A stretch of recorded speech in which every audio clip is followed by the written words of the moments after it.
আরজিকর কাণ্ডে শতপ্রণোদিত মামলা করেছে সুপ্রিম কোর্ট। মঙ্গলবার ছিল শুনানি, আর শুনানি চলাকালীন তদন্তের ত্রুটি নিয়ে একের পর এক প্রশ্নের মুখে পড়তে হলো রাজ্য সরকারকে।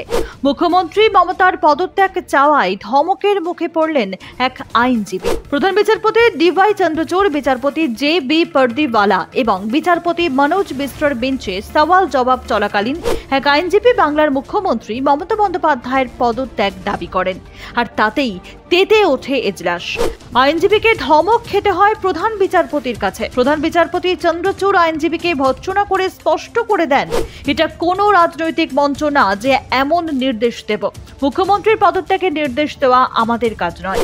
আপনি যদি চান এমন নির্দেশ দেবে আদালত, তাহলে সেটা হতে পারে না, আপনাকে বের করে দিতে বাধ্য হব।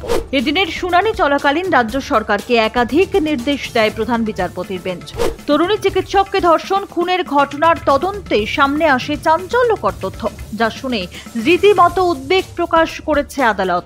আরজিকর কাণ্ডে প্রথম থেকেই পুলিশের বিরুদ্ধে তথ্য প্রমাণ লোপাটের অভিযোগ উঠেছে। এবার অভিযোগ, মৃতার দেহ ময়নাতদন্তের জন্য নিয়ে যাওয়ার পর তার জিন্স ও অন্তর্বাস অপরাধ স্থলেই পড়েছিল। আইনজীবী ফিরোজ ইদুলজি আদালতে জানান, যেসব নমুনা সংগ্রহ করা হয়েছিল তা ম্যাজিস্ট্রেটের মাধ্যমে ফরেনসিক তদন্তের জন্য পাঠানো হয়েছিল। কিন্তু ঘটনা হলো, শুক্রবার নমুনা সংগ্রহের পর শনিবার এবং রবিবার ফরেনসিক ল্যাব বন্ধ থাকে। তাহলে ঠিকমতো ফরেনসিক তদন্ত হলো কিভাবে? মৃতার জিন্সের প্যান্ট ও অন্তর্বাস ফরেনসিক ল্যাবে পাঠানো হয়নি বলেও দাবি করেন তিনি, যা শুনে রীতিমতো উদ্বেগ প্রকাশ করে শীর্ষ আদালত। এরপরেই আদালত জানতে চায়, ডাক্তারদের নিরাপত্তায় ঠিক কী পদক্ষেপ করছে রাজ্য। রাজ্যের তরফে বলা হয়, আরজিকরে আগে 37টি সিসি ক্যামেরা ছিল, আরও 415টি ক্যামেরা বসবে। আগামী 7 থেকে 14 দিনের মধ্যেই সেই কাজ শেষ করার নির্দেশ দিয়েছে সুপ্রিম কোর্ট। একই সঙ্গে বাইরের লোক যাতে না আসতে পারে তার জন্য বায়োমেট্রিক অ্যাক্সেস করতে হবে বলেও নির্দেশ দেওয়া হয়েছে। প্রধান বিচারপতি এদিন স্পষ্ট করে বলেন, নিরাপত্তার দায়িত্ব যেন কোনোভাবেই অস্থায়ী কর্মীর উপর না দেওয়া হয়, কারণ আরজিকরের ঘটনায় অভিযুক্ত সিভিক ভলেন্টিয়ার একজন অস্থায়ী কর্মী। তিনি নিরাপত্তার দায়িত্বে ছিলেন বলেই সারা হাসপাতাল ঘুরে বেরিয়েছেন বিনা বাধায়। হাসপাতালের মতো গুরুত্বপূর্ণ জায়গায় নিরাপত্তার দায়িত্বে চুক্তিভিত্তিক কর্মী কিভাবে নিয়োগ করতে পারে রাজ্য, সেই প্রশ্নও তোলেন প্রধান বিচারপতি। রাজ্যের আইনজীবী কপিল সিব্বলকে তিনি বলেন, জেলা শাসক সমস্ত হাসপাতালের অধ্যক্ষ এবং সিনিয়র ডাক্তারদের পরামর্শ মেনে 2 সপ্তাহের মধ্যেই হাসপাতালগুলিতে সিসিটিভি বসাতে হবে। আরজিকরের ঘটনার পর প্রশ্নের মুখে পড়েছে রাজ্যের নারী সুরক্ষা। সমস্যা মেটাতে মেয়েদের রাতের শিফটে কাজ কমানোর কথা বলেছিল রাজ্য, আর সেই বিজ্ঞপ্তি নিয়েই এদিন প্রশ্ন তুলেছে সুপ্রিম কোর্ট। কিভাবে এমন বিজ্ঞপ্তি জারি করতে পারে রাজ্য, জানতে চান প্রধান বিচারপতি। রাজ্যকে ওই বিজ্ঞপ্তি সংশোধন করার নির্দেশও দেন।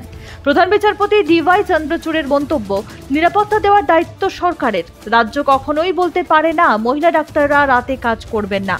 পাইলট থেকে সেনা সব জায়গায় রাতে কাজ করছে মেয়েরা। বিষয়টি আদৌ যুক্তিযুক্ত নয়। আরজিকর মামলার তদন্তের জন্য সিবিআইকে প্রথম থেকেই সময় বেঁধে দেওয়ার কথা বলেছেন মুখ্যমন্ত্রী মমতা বন্দ্যোপাধ্যায়। তবে সেই দাবির সঙ্গে একেবারেই সহমত পোষণ করল না সুপ্রিম কোর্ট। সিবিআইয়ের নতুন স্ট্যাটাস রিপোর্ট পড়ার পর প্রধান বিচারপতির বিশেষ বেঞ্চ জানিয়েছে, সিবিআইকে তার প্রয়োজনীয় সময় দেওয়া হবে। প্রধান বিচারপতির পর্যবেক্ষণ, প্রকৃত সত্য তুলে ধরার জন্য সিবিআই তদন্ত করছে। সিবিআই ঘুমোচ্ছে না। তদন্ত করার জন্য সিবিআইকে আরও কিছুটা সময় দিতে হবে। তাড়াহুড়ো করলে যাবতীয় প্রক্রিয়া নষ্ট হয়ে যেতে পারে। এদিনের শুনানি পর্বে তিলোত্তমার বাবার লেখা গত 12 সেপ্টেম্বরের চিঠি নিয়ে উদ্বেগ প্রকাশ করেছে সুপ্রিম কোর্ট। চিঠিতে উল্লেখিত বিষয়গুলির ওপর সিবিআই যেন নজর রাখে এবং তদন্ত করে দেখে, সেই নির্দেশ দেয় বেঞ্চ। আদালতের তরফে জানানো হয়, গোপনীয়তার জন্য সেই দরখাস্ত প্রকাশ করা হচ্ছে না। অবিলম্বেই উইকিপিডিয়া থেকে নির্যাতিতার নাম এবং ছবি সরিয়ে ফেলারও নির্দেশ দিয়েছেন প্রধান বিচারপতি। ব্যুরো রিপোর্ট, আজ বিকেল।